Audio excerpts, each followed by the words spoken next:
Assalamualaikum warahmatullahi wabarakatuh. Bismillahirrahmanirrahim. Alhamdulillahirabbil alamin. Wassalatu wassalamu ala asyrafil anbiya wal mursalin sayyidina Muhammadin wa ala alihi wa sahbihi ajmain, amma ba'du.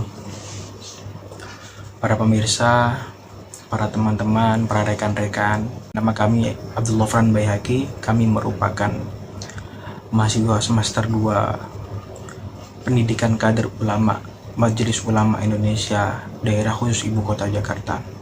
Di sini saya akan menerangkan tentang menjaga kesucian.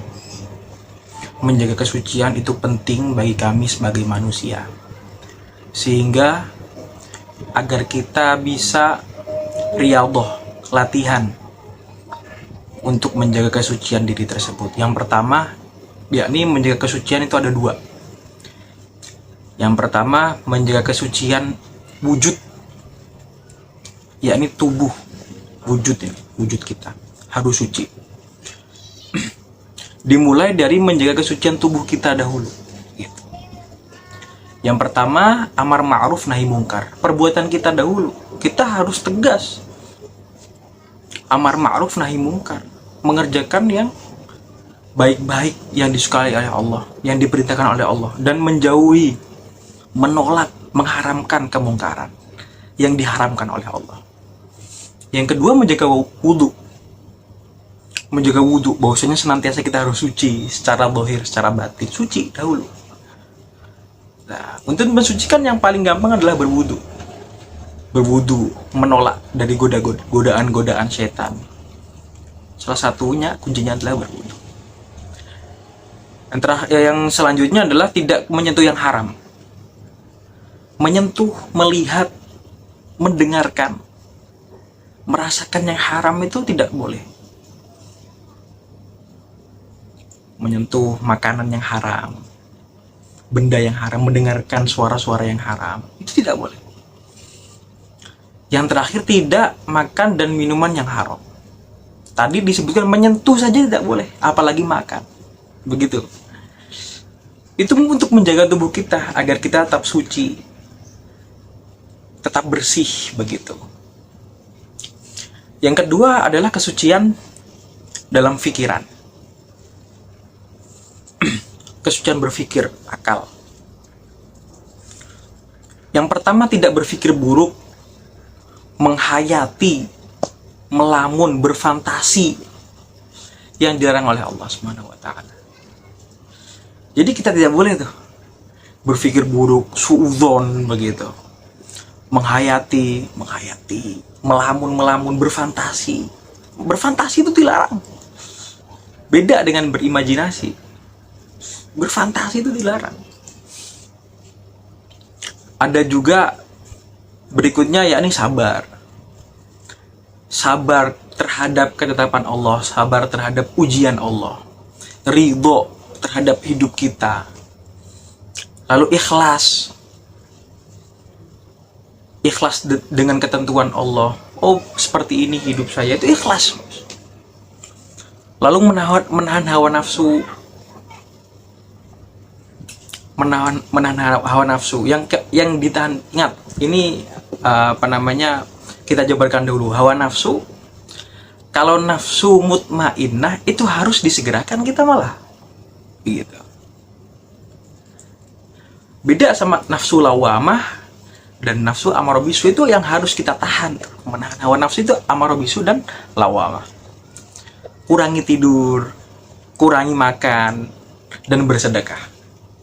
Itulah kuncinya untuk mensucikan pikiran kita, mensucikan batin kita. Riyadhah, latihan. Lalu selalu mengawal setiap amal dengan niat, ilmu, dan khusyuk. Contoh sholat. Sholat kita niatkan betul-betul untuk beribadah kepada Allah. Bahwasanya saya itu berkomunikasi dengan Allah. Makanya harus berniat, niatnya harus bersih. Berilmu, lalu rukun-rukun syarat harus dipahami, begitu. Sehingga ketika kita mengerjakan sholat itu tidak salah, tidak tertolak, begitu. Lalu yang terpenting khusyuk. Apa itu khusyuk? Khusyuk merupakan ikhtiar untuk menuju khusyuk itu sendiri, namanya khusyuk. Begitu. Contoh dari mulai dalam hal sholat, dari mulai kita berwudu sampai sholat qobliyah, sampai sholat fardu, itu kita khusyuk.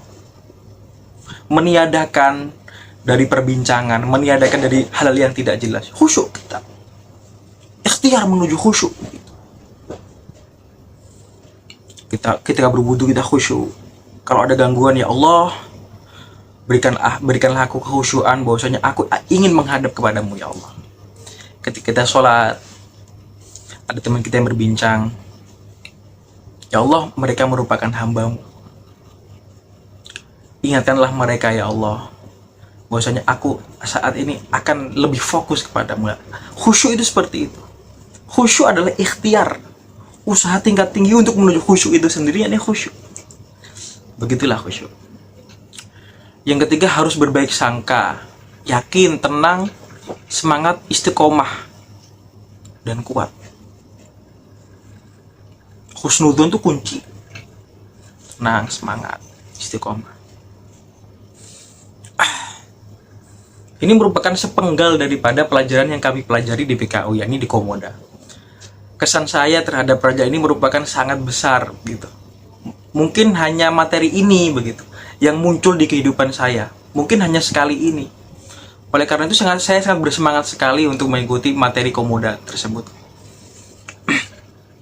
Yang diajarkan oleh Om Bagus. Masya Allah. Materi yang sangat intim, materi yang sangat padat, materi yang sangat dapat menambah ilmu lebih tinggi, dapat menenangkan jiwa, dapat mempelajari jiwa kita, bagaimana mengolah pikir kita, seperti itu. Oleh karena itu, saya cukupkan sampai di sini. Wal afu minkum, ketika ada salah kata kami mohon maaf. Wallahul muwaffiq ila aqwamit thoriq. Assalamualaikum warahmatullahi wabarakatuh.